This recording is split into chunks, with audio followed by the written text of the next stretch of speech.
Pakistan is set to make history. Almost half of the country's lawmakers are set to resign. 11 opposition parties have joined hands. They've been holding meetings and rallies across Pakistan, denouncing Prime Minister Imran Khan and the military establishment. And now they look set to strike the final blow. Mass resignations across the country. A move that will plunge Pakistan into a constitutional crisis and make Imran Khan's position untenable. He's issuing threats left, right and centre. What is the army doing? Preparing for life without another puppet prime minister. Instead of securing Pakistan's civilian government, the military is busy securing Chinese investments. Pakistani citizens in the country are suffering. Pakistani citizens outside the country are also suffering. They are paying the price for Imran Khan's politics. On Gravitas tonight, we'll bring you all the details. Also on the show, a 90-year-old grandmother gets a life-saving birthday present. The first British citizen to get a vaccine shot. In Indonesia, no vaccine will be allowed until it gets a halal certificate, beat that. Meanwhile, China is still trying to tell the world where the virus came from. The latest target is Australia. Remember, China has already blamed America, Italy and India as the source. The champion of protesters, Justin Trudeau, is caught in what is being seen as a potential scam. His government gave away $240 billion in pandemic aid this year, but they won't tell who got the money. And humans have not only found aliens, apparently, they've even contacted them. They're among us. And Israeli scientists' claims have gone viral. We'll discuss. But we begin, as always, with Gravitas Global Headlines. The United States has imposed new sanctions on 14 Chinese officials over the Hong Kong crackdown, as American leaders across the political spectrum expressed their outrage over Beijing's moves, as the House of Representatives voted to welcome Hong Kong residents to live temporarily in the United States. Indian Army Chief General M.M. Naravane has embarked on a week-long visit to the United Arab Emirates and Saudi Arabia. This is the first ever trip by an army chief to both West Asian states and is expected to significantly boost security ties. The United States has approved a $280 million sale of advanced military communications equipment to Taiwan. Taiwan's government has welcomed the announcement, saying the move showed Washington was honoring its commitment to help strengthen the island's defense capabilities. An inquiry report on the 2019 Christchurch mosque shootings in New Zealand, in which 51 Muslim worshippers were killed, says that security services did not focus enough on the threat from right-wing terror. The 800-page report says spy agencies had placed inappropriate focus on Islamist extremism before the attack. Japan will compile a fresh stimulus package worth 73.6 trillion yen, or $708 billion, in order to speed up economic recovery. The country is targeting investment in areas like green and digital innovation. France has confirmed a severe bird flu outbreak at a duck farm in the southwest. 6,000 ducks at the farm have now been culled. A member of Abu Dhabi's ruling family has bought a 50% stake in Israeli football club Beitar Jerusalem. An Emirati has bought Beitar Yerushalayim, which is one of our well-known soccer teams. This comes after the establishment of formal diplomatic relations in Israel and the UAE, which has led to a series of business deals. In October, the UAE and Israeli football leagues had signed a memorandum of understanding to boost cooperation. Nepal and China have jointly announced the revised height of Mount Everest. The height of the world's highest peak has now increased by 0.86 meters. Australia have avoided a whitewash in the three-match T20 Internationals series against India with a 12-run victory in Sydney. Matthew Wade made 80 and Glenn Maxwell also hit a half-century as the Aussies posted 186 for 5. A 74-run stand between Shikhar Dhawan and captain Virat Kohli had set India up nicely in the chase. But Mitchell Swepson picked up 3 wickets at key moments to restrict the Indians to 174 for 7. Defeat ends India's 10-match winning streak in the format. The International Olympic Committee has banned Belarus and barred its president Alexander Lukashenko from attending the 2021 Tokyo Games. It comes after multiple complaints from athletes and officials in Belarus that they had been beaten up, tortured and discriminated for taking part in protests. Lukashenko claims to have won a disputed election in August, which international observers say was rigged. He also serves as the head of Belarus National Olympic Committee.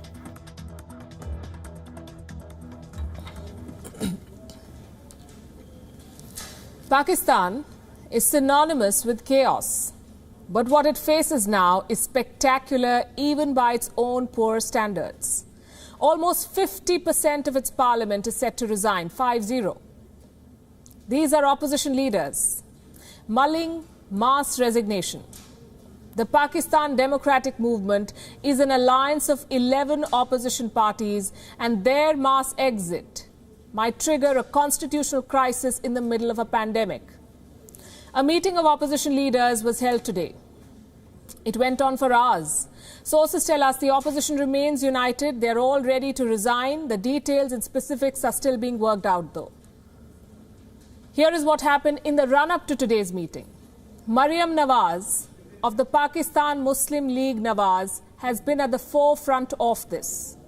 She told her party leaders, and I'm quoting here, "If we call for resignations from the assemblies, you must be willing to stand by us. Do not fall under any pressure." Maryam Nawaz said this to provincial and National Assembly members of her party. She was addressing them. And if her Twitter account is anything to go by, these leaders have heeded her call. Elected members of the PMLN, that is her party, at the provincial level, have begun handing in their resignations. Maryam Nawaz has made the same appeal to leaders of other opposition parties as well. And if all of them walk the talk, Pakistan will witness an unprecedented situation, with more than half the legislators from across the country resigning in protest against the Prime Minister. Can there be a bigger no-confidence vote against a sitting PM? The campaign against Imran Khan has been gaining momentum for months now. Massive rallies have been held around the country.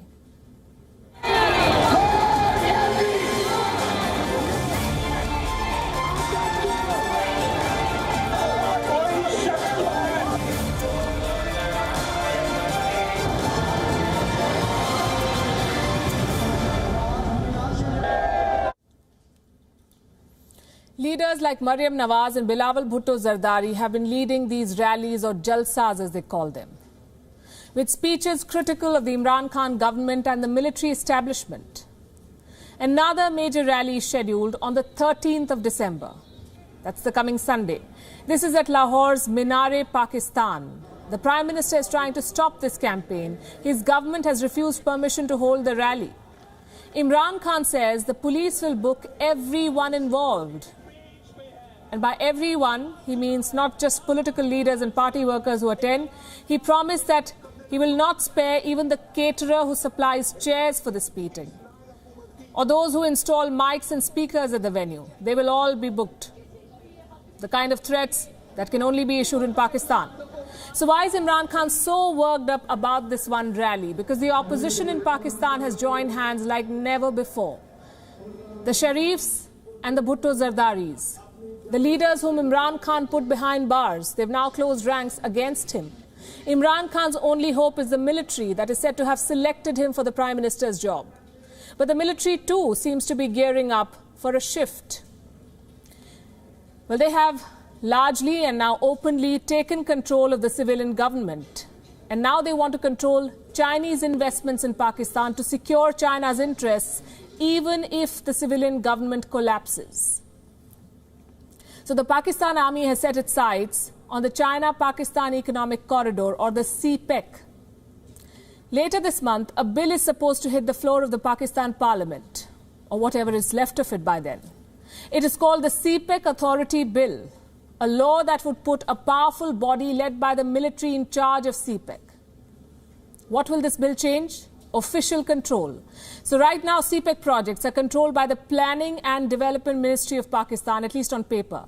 After the bill is passed, these Chinese projects will be controlled by the CPEC Authority, the same authority that is headed by retired Army General Asim Salim Bajwa, the infamous Pizza General, the man who had to leave the Pakistan government on charges of corruption.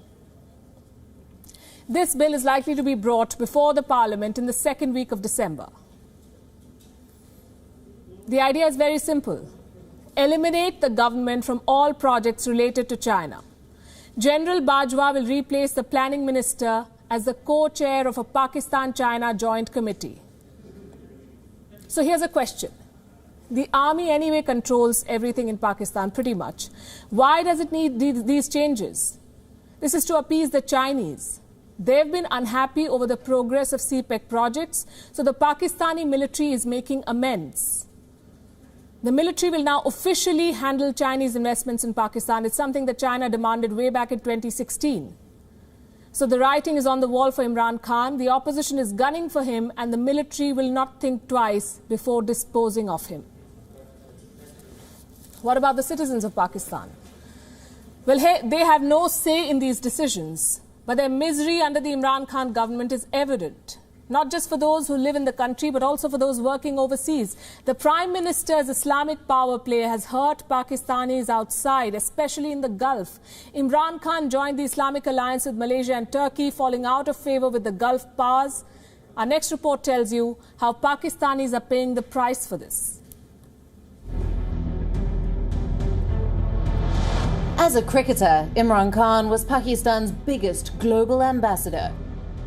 As Prime Minister, he may be proving to be the biggest embarrassment, stumbling his way from one diplomatic disaster to the next. Feeling the brunt are Pakistanis, both at home and abroad. He went against the Gulf powers, joined hands with Turkey and Malaysia. Now, overseas, Pakistanis are paying the price for it.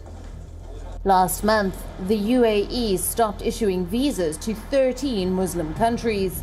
The list includes Pakistan. For Pakistani laborers, this was a punch in the gut. They lost their employment. The Pakistan government has also suffered some losses. Remittances were already falling. In July, Pakistan expected a drop of 10% in remittances from the UAE. Now that drop will be much higher. And to rub salt on the wound, Indians are benefiting from the ban on Pakistanis. Reports say a recruitment agency in Rawalpindi alone lost 3,000 openings to India. It's a triple whammy for Imran Khan. While the ban is temporary, Pakistan is out of the good graces of the Gulf states. The reason is Imran Khan's call to join Turkey and Malaysia, the new Muslim axis that challenges traditional Muslim powers like Saudi Arabia and the UAE. After repeated warnings, the Gulf powers dumped Pakistan. By April, more than 21,000 Pakistani expats in Gulf states were laid off. In November, that number grew to 50,000. 50,000 more workers returned to Pakistan on paid or unpaid leave. Their jobs are on the line. Pakistan has lost the plot. It may be too late to salvage the relationship. Gulf countries are moving closer to new allies. The UAE and Bahrain recently established diplomatic ties with Israel. Indian External Affairs Minister S. Jaishankar recently traveled to these countries too, signaling a visible realignment. Later this month, Jaishankar will travel to Qatar and Kuwait, while his deputy will pay a visit to Oman. The Indian Army Chief, M.M. Naravane, kicked off his visit to Saudi Arabia and the UAE today. As India's ties to the Gulf deepen, Pakistan is being dumped. The Pakistanis have lost jobs, their livelihoods, and a key source of income. And they only have Imran Khan to blame. Bureau Report, WION, World is One. Naya Pakistan is turning out to be a nightmare. It has taken the shape of a state, failed and adrift. It does not know where to go, how to go, and why it's going there at all. For all his tall promises of a new era, Imran Khan has only taken his country backwards. In the next few minutes, we will take you through the creeping failures that define this Naya Pakistan. I'll start with the economy. It's in the doldrums, to say the least, plunging to new lows every day with inflation at an all-time high. At the beginning of this year, Pakistan witnessed a 12-year high inflation at 14.6%. That's among the highest in the world. Food prices are spiraling out of control. In October, food inflation was at 16.6%. The Pakistan government has gone on a panic buying spree to bring down prices. The Pakistani currency has weakened. At 160 Pakistani rupees to a dollar, it has become one of the worst performing currencies in the region. The total public debt has ballooned. It has increased by 11 trillion rupees, let that sink in, 11 trillion rupees, a total of 36.3 trillion in the 2 years that Imran Khan has been Prime Minister. 36.3 trillion. That's 87% of Pakistan's total GDP. Then there are international loans. They're piling up. Islamabad is still turning to foreign banks to meet its balance of payments. In the latest instance, the Asian Development Bank has approved a loan of $300 million to Islamabad. This is in addition to $1.3 billion that Pakistan borrowed from the IMF in April this year, which again was in addition to a $6 billion loan it got from the IMF in July last year, and the many, many loans that Imran Khan's predecessors have borrowed before him. Pakistan's economy is scraping the bottom of the barrel. Unemployment has zoomed. According to the World Economic Forum, the youth unemployment rate in Pakistan stands at 8.5%. This is a country where 64% of the population is below the age of 30. A staggering number of young people in Pakistan do not have jobs. What about healthcare? Going from bad to worse. According to Pakistan's National Command Operations Center, 10,300 healthcare professionals have been infected during this pandemic. At least 100 have lost their life to the virus from China. And there's also a severe shortage of oxygen in hospitals in Pakistan. In the city of Peshawar, for instance, at least 6 patients lost their life due to oxygen shortage. More than 200 patients were on a curtailed oxygen supply for hours. And let's not even talk about corruption. It has become institutionalized in Pakistan. I can give you 2 latest examples. The Bus Rapid Transit Project, BRT, and the Billion Tree Tsunami Project. 2 mega projects, the brainchild of Imran Khan. They're now scams. A report by Pakistan's Auditor General has revealed financial irregularities of up to 2.77 billion Pakistani rupees in the BRT project. Bus Rapid Transport. And the Billion Tree Tsunami Project is facing a probe for embezzlement of funds and misuse of authority. Remember, Imran Khan promised a tsunami of trees across the country. Well, that money has been spent, but there are no trees to show for it. All that is left is a hole in the public exchequer's purse, a loss of more than 400 million Pakistani rupees. Naya Pakistan is riddled with the same old problems, perhaps worse. Imran Khan has failed, much like his predecessors. Pakistan remains what it was. The politicians are embroiled in corruption. The elites are exploiting the masses. The clerics are radicalizing them. The army is taking control and the cash. Terrorism has become a means of survival. The people of Pakistan are barely managing to survive. It's the 8th of December. The United Kingdom is celebrating this day as V-Day. It has become the first Western country to start a mass vaccination program. The Wuhan virus vaccine developed by Pfizer and BioNTech is being rolled out to British citizens as we speak. At 6:30 a.m. Tuesday morning, a 90-year-old grandmother became the world's first person to receive this vaccine. Who is the next in line?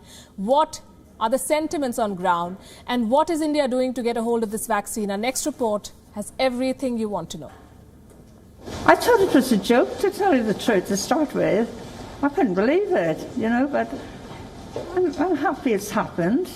And now I've done it, and hopefully it'll help other people come along and do as I did, you know, try and do the best to get rid of this terrible thing. 90-year-old grandmother Margaret Keenan has become the first person in the world to receive the Pfizer COVID-19 vaccine shot.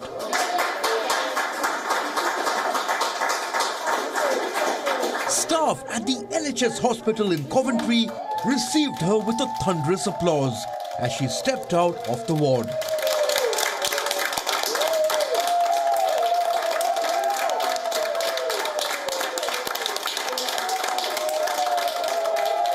For Margaret, who turns 91 next week, the vaccine is by far the best birthday gift in her lifetime. It hasn't sunk in yet. I can't really answer that question yet. It's just really, I don't know what to say. It's just overwhelming, I suppose, really. Yeah. It is indeed an overwhelming moment. A watershed in the fight against the Wuhan virus.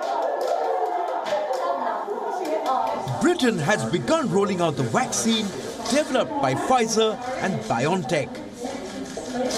It's the first Western country to start vaccinating its general population. The British government is hoping to turn the tide and tail off the second wave of infections. Across the whole of the UK this morning, that is happening in Scotland, Northern Ireland and Wales, in England. People are having the vaccine for the first time, and it will gradually make a huge difference. Navy, sir. All right, here we go. Oh, yeah. The news of the vaccine rollout has prompted relief, even a sense of celebration. Thank you very much. I tell you what, you've made history today. You're the first person that we've vaccinated in Bristol. What? The first person that we have vaccinated in Bristol. In Bristol? That's you, yeah. Oh!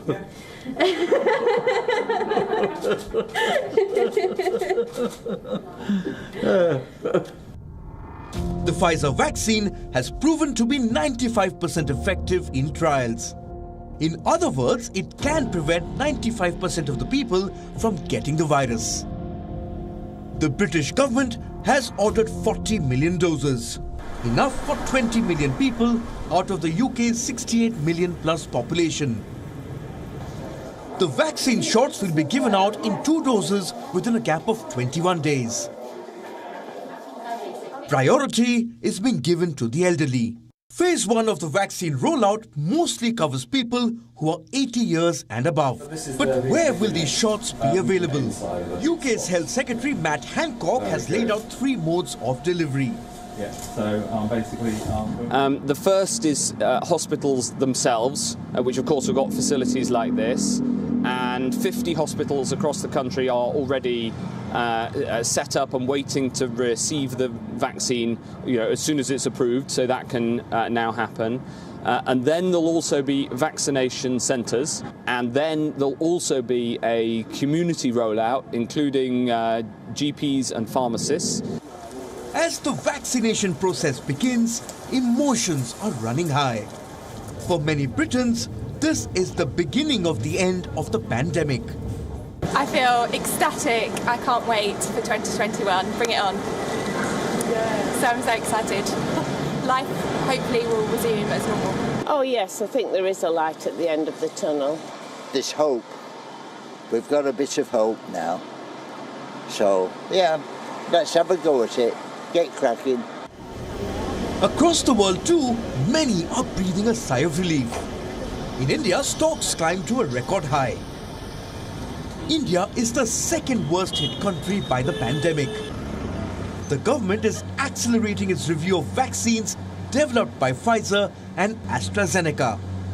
Reports indicate that Pfizer is already in talks with the Drug Controller General of India DGCI for an emergency authorization of its vaccine. After 10 months of turmoil, there's finally hope on the horizon. Bureau Report, WION, World is One. There is indeed hope. And as countries around the world get ready to review, approve and administer Wuhan virus vaccines, Indonesia is facing a peculiar problem.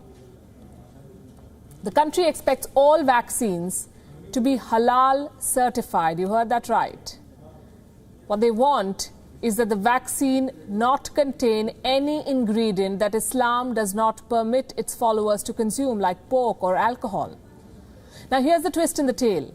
Of the 155 plus Wuhan virus shots being developed the world over, none have given any indication that they would be halal certified. Here's a report.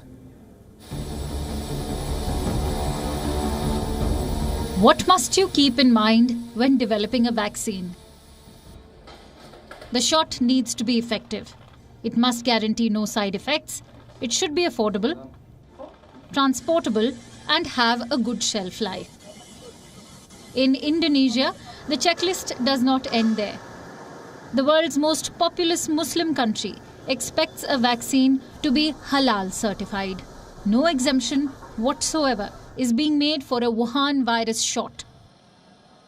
Walaupun vaksin sudah datang dan berada di Indonesia, the implementation of vaccination still has to go through evaluation phases by the Food and Drug Agency to ensure quality, safety and effectiveness.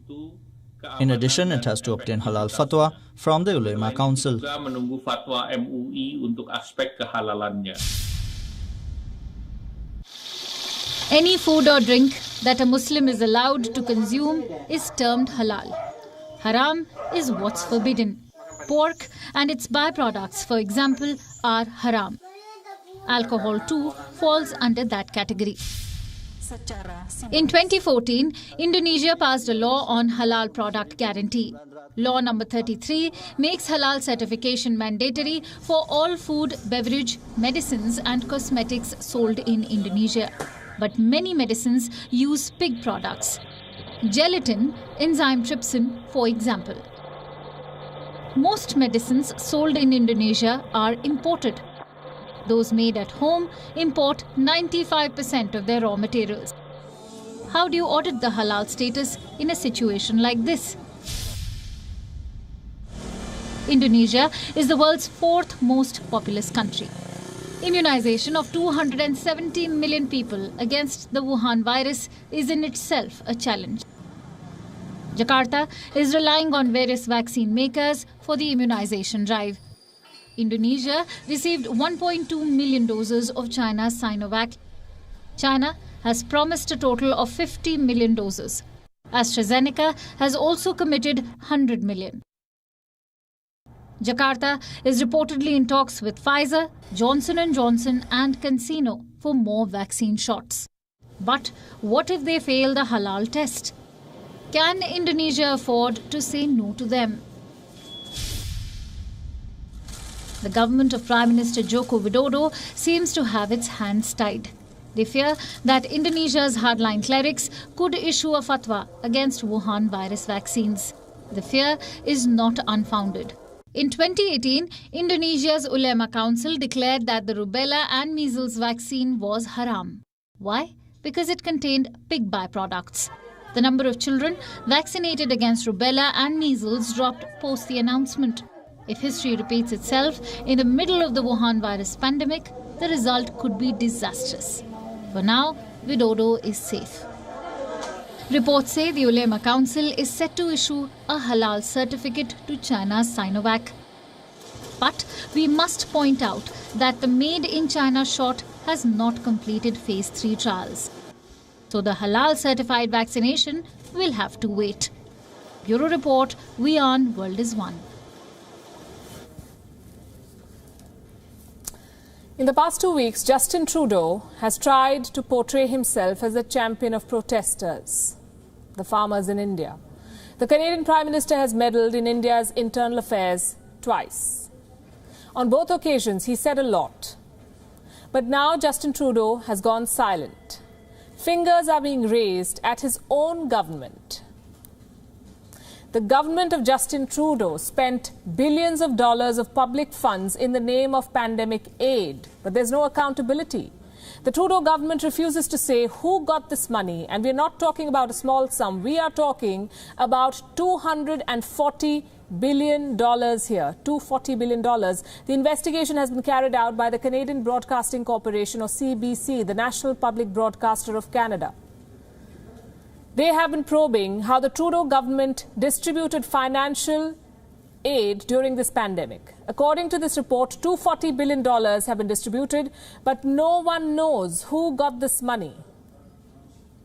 Here is what the report says. The Canadian government has launched more than 100 programs since the pandemic began, but only a few departments have released details of how they're spending this money. There are no details of the individuals, groups or companies which have received government funds. CBC tried to gather this information, but some government departments have been fighting the broadcaster, quote-unquote, tooth and nail. The Trudeau government is denying them this information. In other words, billions of dollars have been spent from the public exchequer. The question is, where has this money gone? And the answer is the government's silence. Does it sound like a scam? The Canadian press is not calling it a scam just yet. They're still investigating the programs, but big numbers are being thrown up. Listen to this. More than $16 billion was given to government agencies and departments. The Canadian government expects to hand out more money. Like I said, $240 billion has been given out so far. By March next year, the Trudeau government could spend well over $300 billion. Let me give you one figure that shows how big this relief program is. The Trudeau government has been spending, on average, $40 million every hour, $40 million every hour since March this year. The money has gone in all directions. It has been spent on personal protection kits. It has gone towards supporting those who've lost their jobs. It has even been given to businesses to help them survive, and that's where it gets murky. According to reports, the Trudeau government has not shared which businesses got this money and how much. What about oversight? Doesn't Canada have a system to keep government spending in check? What about the Canadian Parliament? Canada's House of Commons has committees to investigate government spending programs. And quite conveniently, they are just not available to investigate right now. The Parliamentary Finance Committee has been disbanded. The spending without accountability spells trouble for Canada because the country's borrowing is at a record high. The Justin Trudeau government wants to borrow more money.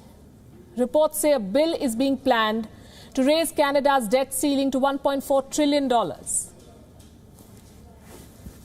This will be an increase of 57%. So the Trudeau government could borrow well over $1 trillion.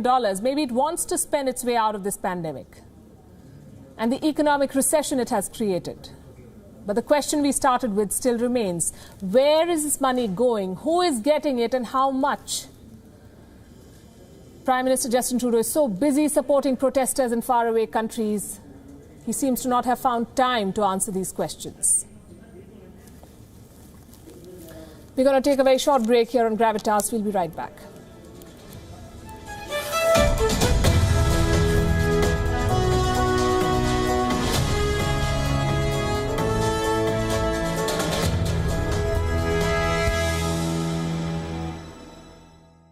Gravitas, co-presented by Skoda Superb, best in next class. Co-powered by Star Health Insurance, the health insurance specialist.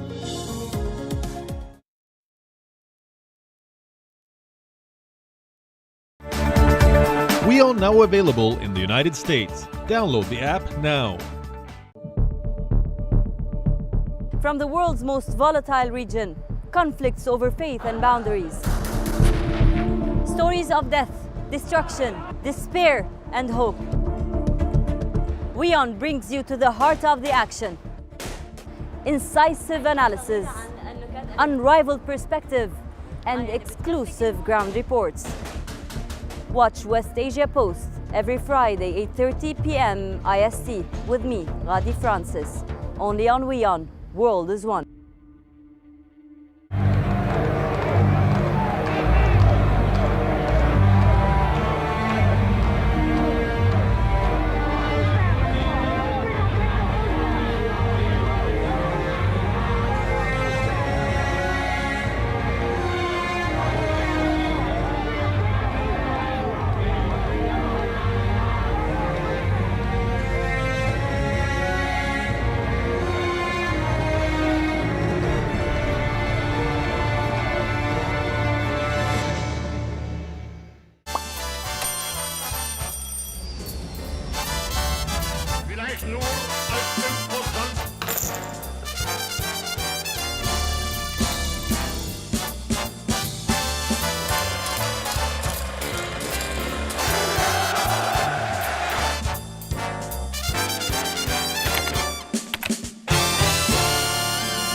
One World Trade Center that is the one where the impact. The cause of India's freedom for many years. I, Donald John Trump, do solemnly swear. Work in progress.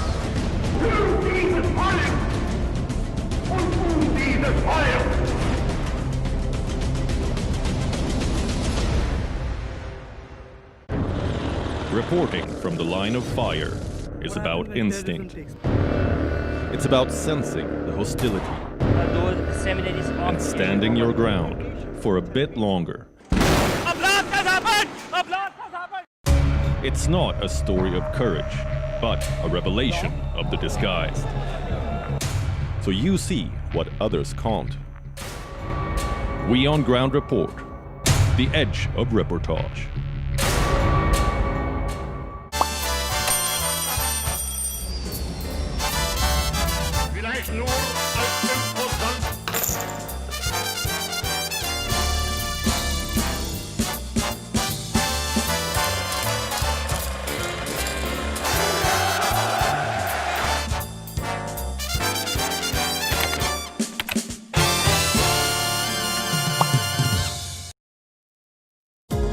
Gravitas, co-presented by Skoda Superb, best in next class.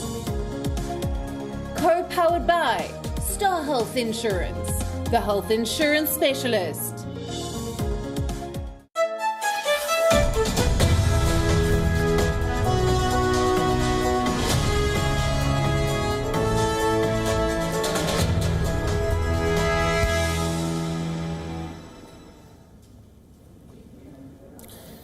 Now let me give you a list.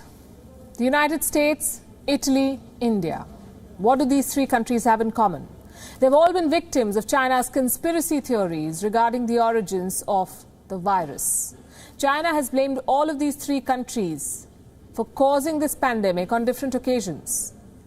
And now it has found a new target, Australia. The Chinese state media is suggesting that Australian imports at the Hunan wet market could have brought this virus to China. Here's more.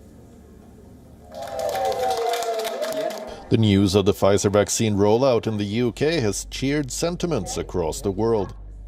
It could spell the end of this pandemic.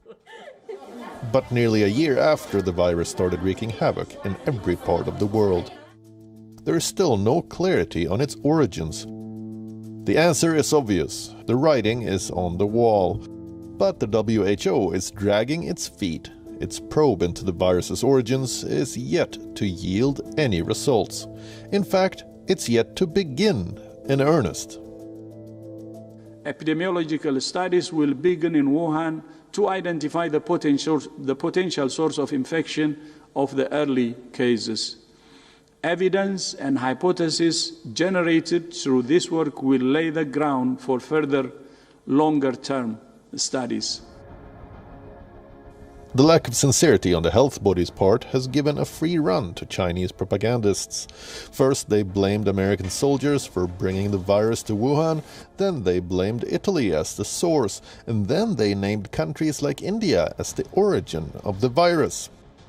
The so-called scientists from India who made the claim have since retracted their study report.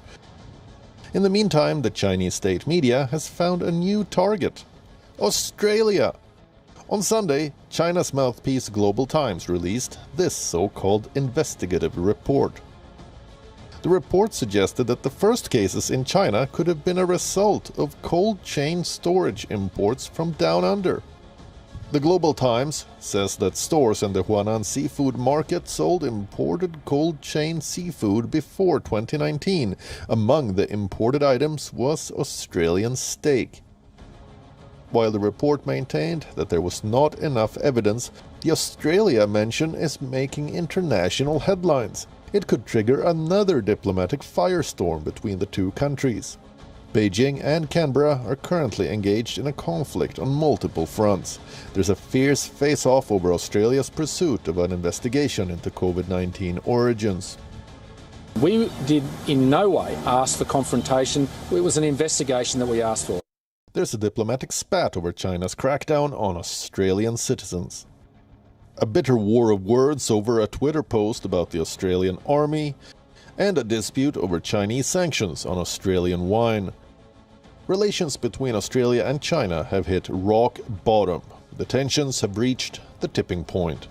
Now, by suggesting that Australia could be behind the pandemic, the Chinese regime may have hit the final nail in the coffin of bilateral ties. Bureau Report, we own. The world is one. Let's talk about something that's doing the rounds on social media. Reports say Iran's Supreme Leader Ayatollah Ali Khamenei may have transferred powers to his son. Why did he do that? Because of his declining ill health, we're told. A Twitter thread has got the world talking. On the 5th of December, a journalist from Iran made 3 huge claims. 1. Khamenei's power and duties have been transferred to his son, Mojtaba. 2. Khamenei had to cancel a recent meeting with Iranian President Hassan Rouhani because of his poor health. And 3. The Iranian Supreme Leader has prostate cancer. The Iranian news agency has denied the claims of power transfer, and WION has not been able to independently verify them either. But here's something we can tell you. The Supreme Leader is the be-all and end-all of Iran. So if the claim of the Ayatollah transferring powers to his son is indeed true, then it's nothing short of a seismic change in Iran. And to understand why, we must take a look at the role of the Ayatollah in Iran and also revisit what this one, Ayatollah Ali Khamenei, has stood for. Here's a report. Iran's constitution institutionalizes rule by Islamic clerics. Khomeini is Iran's second Ayatollah. Ayatollah means the sign of God. Over the years, it has become synonymous to dictatorship in Iran. Ayatollah Ali Khomeini is Iran's spiritual head and has the final say in everything that happens in the country. He has made Iran the center of Shia theology and has molded the country into what it looks like today. Your Majesties, Your Excellencies. Khomeini is against free elections and open press. He has weakened Iran's presidency, invested Iran's Revolutionary Guard with all the power it has today. It was Khomeini who decided to pursue a nuclear energy program. He has always been suspicious of the West in general and the United States in particular.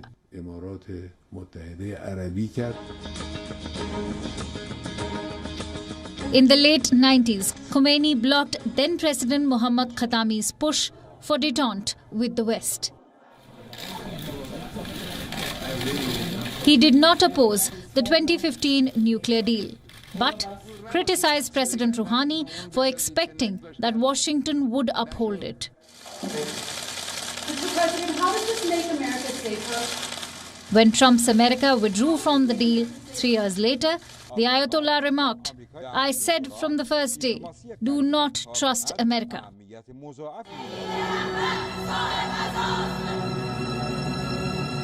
Iran's deceased General Qasem Soleimani was Khomeini's close friend.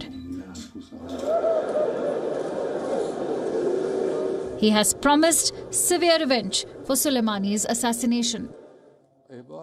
Khomeini believes Israel should be eliminated.